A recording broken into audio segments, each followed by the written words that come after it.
ಕಲಬುರಗಿಯಲ್ಲಿ ಮತ್ತೆ ಗುಂಡಿನ ಸದ್ದು, ದರೋಡೆಕೋರನ ಮೇಲೆ ಪೊಲೀಸ್ ಫೈರಿಂಗ್. ನಮಸ್ಕಾರ, ಇದು ನೀವು ನೋಡ್ತಾ ಇದ್ದೀರಾ ನಿಮ್ಮ ನೆಚ್ಚಿನ ಟಾರ್ಗೆಟ್ ಟ್ರೂತ್. ನಾನು ನಿಮ್ಮ ಎಂಜೆ.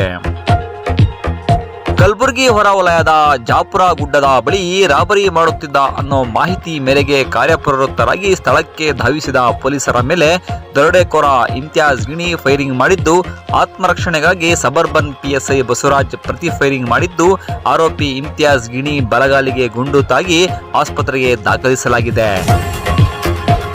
ಆರೋಪಿ ಮೇಲೆ 6 ಕೇಸ್ಗಳಿದೆ ಎಂದು ತಿಳಿದು ಬಂದಿದೆ.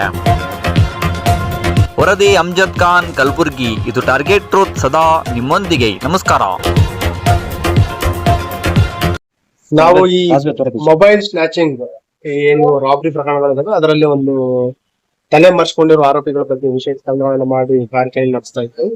ಅದರ ಹಿನ್ನೆಲೆಯಲ್ಲಿ ಏನು ಕಳೆದ ವರ್ಷ ಜುಲೈಯಲ್ಲಿ ಒಂದು ಮೊಬೈಲ್ ಸ್ನ್ಯಾಚಿಂಗ್ ಆಗಿತ್ತು ಮತ್ತು ಮೊಬೈಲ್ ಮತ್ತು ಕ್ಯಾಶ್ ರಾಬರಿ ಆಗಿತ್ತು ಸಬರ್ಬನ್ ಸ್ಟೇಷನ್. ಅದರಲ್ಲಿ ತಲೆ ಮರೆಸಿಕೊಂಡ ಆರೋಪಿಗಳ ಬಗ್ಗೆ ಖಚಿತ ಮಾಹಿತಿ ಬರುತ್ತೆ. ಅದರಲ್ಲಿ ಇವತ್ತು ಬೆಳಗಿನ ಜಾವ 3 ಜನ ಆರೋಪಿಗಳಿಗೆ ಬಂಧಿಸುವಲ್ಲಿ ಯಶಸ್ವಿಯಾಗುತ್ತಾರೆ ಮತ್ತು ಇದಕ್ಕೆ ಯಾರು ಒಂದು ತಂಡ ಕಟ್ಕೊಂಡು ರಾಬರಿ ಮಾಡುತ್ತಾ ಇದ್ದ ಅದರಲ್ಲಿ ಅವನನ್ನ ಬಗ್ಗೆ ಮಾಹಿತಿ ತಲೆ ಹಾಕಲಿಕ್ಕೆ ತಂಡ ಶ್ರಮಿಸ್ತಾ ಇದ್ದಾರೆ.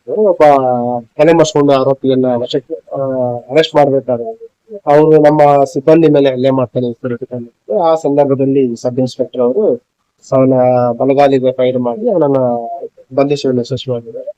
ಏನು ಇದರಲ್ಲಿ ಗಾಯಗೊಂಡಿದ್ರು ನಮ್ಮ ಸಿಬ್ಬಂದಿ ಮತ್ತು ಆರೋಪಿ ಅವರನ್ನ ಆಸ್ಪತ್ರೆಗೆ ಸಾಗಿಸಲಾಗಿದೆ. ಮುಂದಿನ ಕಾನೂನು ಪ್ರಕಾರ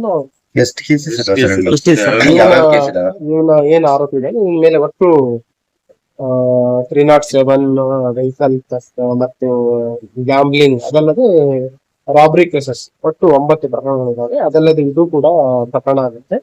ಏನು ಕಟ್ಟದ ಕಡ್ಡಿ ಪರಿಸ್ಥಿತಿ ಮತ್ತೆ ಅಲ್ಲೇನ ಇದನ್ನು ಒಂದು ಸೇರಿ ಒಟ್ಟು 10 ಪ್ರಕರಣಗಳು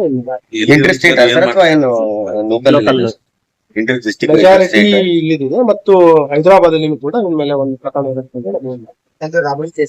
ಎಲ್ಲ ರಾಬರಿ ಮತ್ತು 307 ಥರ್ಡ್ ಸ್ಟೇಟ್ ಇದೆ. ಅದಲ್ಲದೆ ಈ ಪ್ರಿವೆಂಟಿವ್ ಸೆಕ್ಷನ್ ಕೇಸ್ ಮ್ಯಾಲಿದೆ.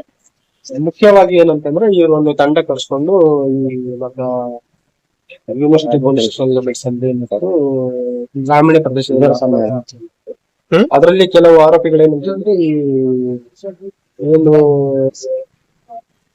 ಕಪಲ್ಸ್ ಇರ್ತಾರೆ, ಜೋಡಿಗಳನ್ನ ಟಾರ್ಗೆಟ್ ಮಾಡಿ ಅವ್ರ ಹತ್ರ ಮೊಬೈಲ್ ಮತ್ತು ಕ್ಯಾಶ್ ಅನ್ನ ದರೋಡೆ ಮಾಡುವಂತೆ ಬಗ್ಗೆ ಮಾಹಿತಿ.